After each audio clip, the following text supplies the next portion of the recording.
Hello दोस्तों, वापस से एक और न्यू वीडियो में सभी का दिल से स्वागत करता हूँ। और एक बार की तरह आज एक बार फिर से मैं लव स्टोरी लेके आया हूँ, जिसे आप लास्ट तक सुनिएगा, ऐसी मेरी रिक्वेस्ट है। दोस्तों, शुरू करने से पहले मैं आपको बता देता हूँ कि ये कहानी का तीसरा पार्ट है।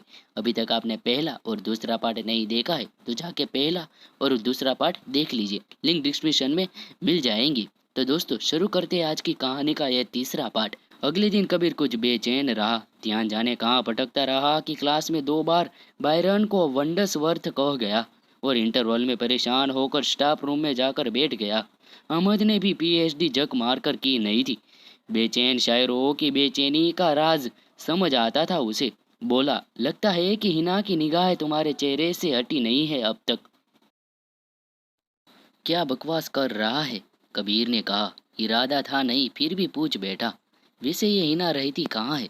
कबीर को इस बात का इल्म नहीं था कि जिंदगी को बदल देने वाले लम्हे कई बार बिना बताए कोई और चेहरा ओढ़कर हमारे दरवाजे पर एक फकीर की तरह आते हैं।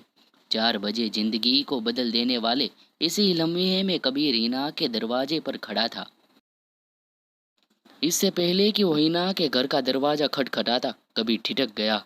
अंदर से जोर जोर से चिल्लाने की, बर्तनों के गिरने की आवाज आ रही थी।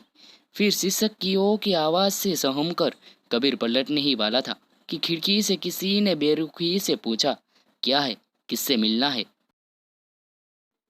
इससे पहले कि कबीर जवाब दे पाता, दरवाजा खुल गया और हिना वहां खड़ी थी। हिना ने कहा, अरे 4 इतनी जल्दी बज गए, पता ही नहीं चला। उसका चेहरा जैसे उजड़ा हुआ था। रोई हुई आंखें, बिखरा हुआ काजल था। माथे पर दाहिने तरफ हल्के से चोट का निशान था, जिस पर लगे एंटीसेप्टिक की महक अभी भी ताजा थी। कबीर कुछ समझ नहीं पाया। हिना ऐसे मिली जैसे कुछ हुआ ही नहीं था। अंदर आइए ना, बैठिए, अभी चाय बनाती हूँ। नौकर से अदरक मंगवाई है। इनसे मिलिए, ये मेरी माँ है। सामने वही औरत खड़ी थी जिसने खिड़की से जाकर कबीर से अजीब तरीके से उसका परिचय पूछा था। औरत ने कहा, कुछ नहीं, भीतर चली गई।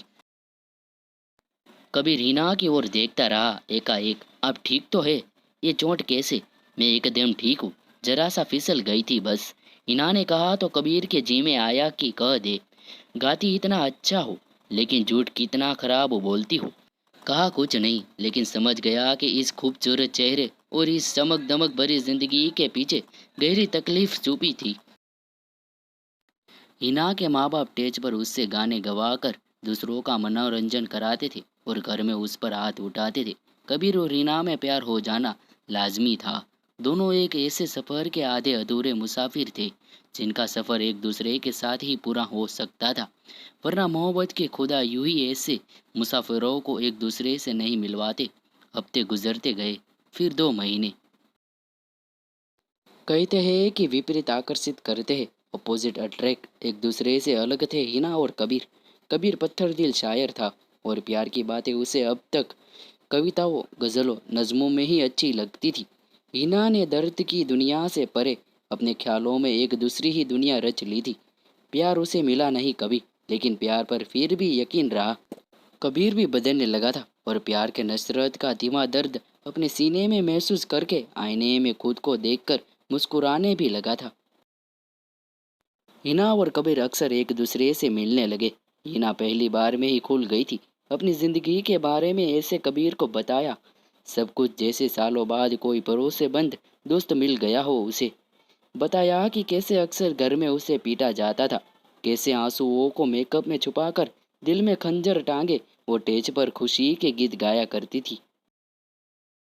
तबीयत खराब होने की वजह से किसी शो का ना कह देना या किसी अनजान लड़के से बात कर लेना वो गुनाह होता था, जिसकी सजा हिना पर हाथ उठाकर ही दी जाती थी। कबीर हिना को जितना करीब से जानता गया उतना उसका कायल बनता गया। वो सोच भी नहीं सकता था कि कार्डबोर्ड के चांद तारों और बिजली के चमचमाते लटुओं के नीचे फिल्मी गाने लगाती लड़की की जिंदगी में इतनी तफलीकें होगी। और इन गहरे दुखों के बावजूद वो चेहरे पर चेहरा डाले मुस्कुराना सीख गई होगी। उसको भी कबीर से मिलकर वो सुकून मिलता था जो उसे आज तक किसी के साथ नहीं मिला। ऐसा लगता था कि जैसे सुर और शब्द मिल गए हो। वो खुद को उसके साथ पूरा महसूस करने लगी थी। अब वक्त आ गया था कि पत्थर पानी की बूंदों को बता दे कि वो पिघल चुका था पूरी तरह। या शहर के बाहर उस सनसेट पॉइंट नाम की जगह उस शाम दोनों मिले। कबीर ने कहा, मैं तुमसे कुछ कहना चाहता हूँ। हिना भी कुछ कहना चाहती थी कबीर से। सूरज ढलने को था और कबीर एक नई सुबह की उम्मीद में हिना के सामने इजहार के लिए तैयार बैठा था। शायर के पास लफ्ज कम पड़ने लगे थे। कबीर कोई शेर कोई गीत नहीं कह पाया, बस इतना कहा, मैं तुमसे प्यार करता हूँ। सोचा नहीं था कि कभी किसी से प्यार करूँगा, लेकिन अब सोचता हूँ कि इससे ज़्यादा कभी किसी से प्यार नहीं कर पाऊँगा। हीना चुप रही, फिर धीरे से कहा, मैं भी तुमसे प्यार करती हूँ। फिर एक लम्हे की खामोशी पसरी रही, थोड़ी देर दोनों के बीच। कबीर उसी लम्हे में एक पूरी जिंदगी जी जाता, जो हिना ने उसे वास्तविकता का क्रूर आईना दिखाया ना होता। मम्मी पापा मुंबई भेज रहे हैं मुझे एक टीवी रियलिटी शो में हिस्सा लेने के लिए। वो चाहते हैं कि अब हम मुंबई में रहने लग जाए। पता नहीं आज के बाद मैं तुमसे मिल भी पाऊंगी या नहीं। हिना ने गीली आंखों से कबीर को देखा और बिना उसके जवाब का इंतजार किए पलट कर चली गई। सूरज और कबीर दोनों डूबते हुए उसको बस देखते रहे। दोस्तों, ये कहानी यहाँ समाप्त नहीं होती है, ये कहानी आगे भी और है, और आगे की कहानी हम जानेंगे इस कहानी के नेक्स्ट पार्ट में।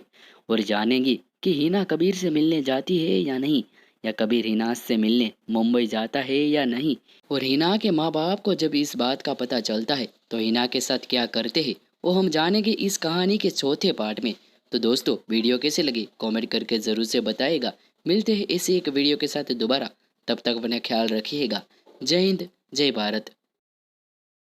दोस्तों, वीडियो पसंद आई हो तो लाइक का बटन ज़रूर से दबा देना। चैनल पर नए आए हो तो सब्सक्राइब ज़रूर कर देना, नोटिफिकेशन भी ऑन कर देना।